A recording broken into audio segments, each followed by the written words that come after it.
One thing I've realized is we don't own any of our memories. Big tech owns our memories. So, I'm currently reading this book called The Goldfinch.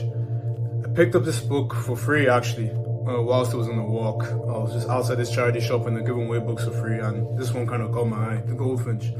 It's about a young boy who, after dealing with the trauma of losing his mother in a terrorist attack, we kind of get to watch and see how he navigates and tries to make his way through life dealing with the trauma of losing his mother. And so it kind of affects how he views life, how he sees things, how he does things. So I'm about a quarter of the way through the book. Very interesting read. But I say this to say it's been really important to me kind of the last 2 or 3 years to start reading books again. And more specifically, picking up physical books. So along with this book, there's another book I got called Norwegian Wood that I found really interesting. And there's other books on finance that I have, like the bond market, for example. Chinua Achebe, he's a Nigerian author. I've read his book, There Was a Country. He also has All Things Fall Apart. And it was really important for me to get these books in physical form. Why did I want to get them in physical form? So that I could touch them, I could feel them, I could have them, I could know that they're mine. And why that is because it's almost, in our world nowadays, it's almost revolutionary, it seems, for a lot of people to have the physical thing, the physical good, and not all the things we hold dear to our heart be represented as a subscription or a software and a database that we have no control over. And I think that's the kind of the world we're living in. We live in a world where we need to hold on to the things we hold dear to our hearts, and we need to hold on to them in physical form. I was born in 2002, so I've known social media and the internet for as long as I remember. That has been part and parcel of my whole life. And during that time, I've seen so many different platforms come and go. I think of Vine, I think of Musical.ly, I think of BlackBerry Messenger. And I think so many of these platforms, they had the keys, they had the access to so many of our memories. Old pictures, old videos, all just up on these platforms for the world to see. And where are all those videos? Where are all those memories, photos? Where are they all now? Because the reality is a lot of those platforms, and they're no longer in existence, they're no longer in function.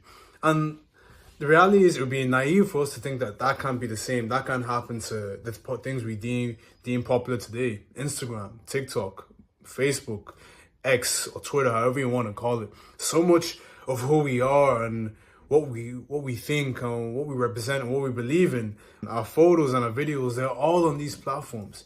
You know, we don't have these in physical form. We don't take pictures on our iPhones and then print them out after so that we have them for ourselves. No, they're on our phones. They're in a cloud somewhere. And the reality is, it's a fascinating way to live, because 60, 70 years down the line, when our grandchildren, our great-grandchildren want to see pictures of us, physical media of us, are they going to have that? I can't say that for confidence. I can say that with confidence that yes, that's definitely going to be the case, because we simply don't know. We don't know the type of world we live in. The world we live in now is very much a new world, and we don't know how our data is actually being managed, whether it's being managed well. We don't know what the future could hold for us. We can very much live in a world now where in 10 years, there's a global blackout, or, not to be hyperbolic, but something like that. And all our media is gone, and there's no way for us to access it, because we're not the gatekeepers to our memories. We're not the gatekeepers to who we are. Spotify holds the memories to all our music. Apple Music holds all our music. All the artists that have played such a key role in shaping who we are and the great memories we've had over the years. Netflix harbors all our favorite movies, TV shows. Amazon Prime, HBO, they own all our greatest memories. I remember as a kid, I had the PSP, and with the PSP, I had all the physical games, and I had them. They were mine. I could touch them. I could feel them. I could collect them and put them away somewhere, and I knew that was always mine. But now with the Xbox, for example, every single game I have with the Xbox, they're all downloaded via software onto the Xbox. They're not physical games I can hold and touch, and so. Are they really mine? Were they ever really mine? I don't think so. And I think that's kind of the world we live in, where so much of what we think we own are based on subscriptions and are in clouds and software programs that we don't really own. And so we need to ask ourselves, is what do we really want to keep, and how are we going to keep our memory living on? Because if everything is subscription and everything can be lost, then what do we have? Where's our record? Where's our history? Where's who we are? Convenience for having the entire world simply in the palm of your hand, your phone. There's no struggle, there's no effort that comes with obtaining the things that you want. You never have to leave your house if you want to go and get that album by your favorite artist. There's no commitment to that. You never have to leave your house to go buy that movie you really want to watch, that TV show you always wanted to watch. There's no effort to it. It's all easy and comfortable, and so we traded actual ownership for comfort and convenience.